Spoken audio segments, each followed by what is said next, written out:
नमस्कार दोस्तों, जय श्री राम। पिछले वीडियो में हमने जाना सी अक्षर के बारे में, तो चलिए जानते हैं आज डी अक्षर के बारे में, जो कि है दुर्योधन और द्रौपदी के बारे में। तो चलिए दोस्तों शुरू करते हैं। तो आइए दोस्तों जानते हैं हम दुर्योधन के बारे में। हिंदू महाकाव्य महाभारत का प्रमुख प्रतिपक्ष है। वह कौरवों से सबसे ज्येष्ठ है, जो कुरुवंश के राजा धृतराष्ट्र और रानी गांधारी के 100 पुत्र थे। चमत्कारिक ढंग से जन्मे उनके जन्म के साथ उन्हें अपशकुन भी थे।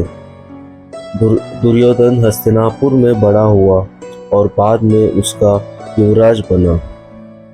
जन्मजात स्वार्थ, ईर्ष्या और अपने चचेरे भाइयों 5 पांडव भाइयों के प्रति शत्रुता से प्रेरित होकर दुर्योधन अक्सर उनके खिलाफ षड्यंत्र रचता है, जिसमें उसके प्रमुख सहयोगी मदद करते हैं।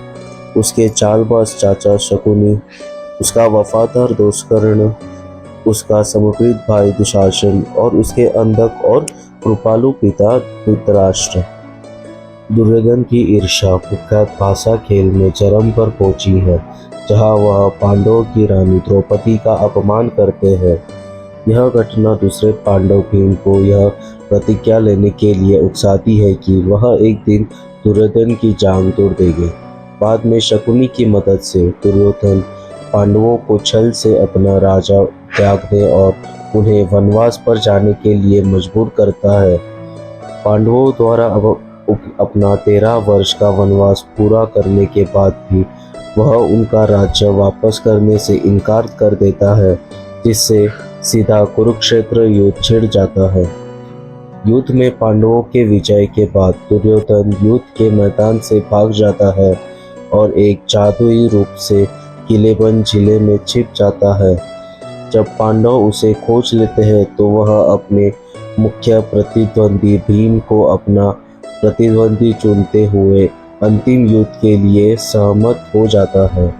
गंभीर रूप से घायल और अपमानित दुर्योधन अंत तक विरोधी बना रहता है और अपने मित्र अश्वत्थामा को शेष कौरव सेना का सेनापति नियोजित करता है।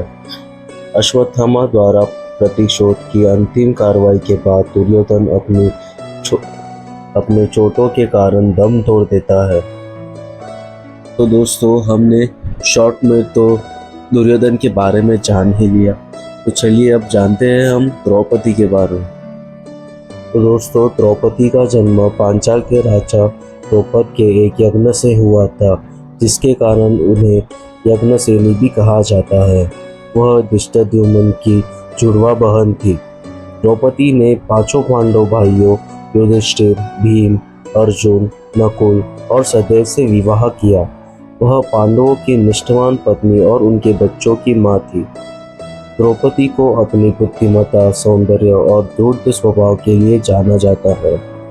तो दोस्तों एक बार क्या हुआ कि युधिष्ठिर जुए में अपना सर्वस्व हार गए, जिसमें द्रौपदी भी शामिल थे। जिसके बाद द्रौपदी पर दुर्योधन का अधिकार हो गया। दुर्योधन ने पांडवों और द्रौपदी को सभा में बुलाया और दुशासन को द्रौपदी को घसीटकर लाने और उसका वस्त्रहरण करने का आदेश दिया। जब दुशासन द्रौपदी की साड़ी खींच रहा था, तब द्रौपदी ने भगवान श्री कृष्ण का नाम लेकर सहायता मांगी। कृष्ण ने अपने वरदान और असीम कृपा से द्रौपदी की साड़ी को इतना लंबा कर दिया कि दुशासन उसे खोलते खोलते थक गया।